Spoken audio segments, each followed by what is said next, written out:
If you're wondering if you can hide files on Samsung Galaxy S26 Ultra, first of all, if we open our settings, we'll be able to find the security and privacy options, and then in more security settings, we can see secure folder.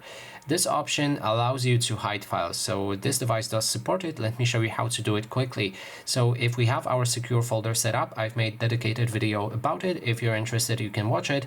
We can open our secure folder, then we can click on the three dots and add files.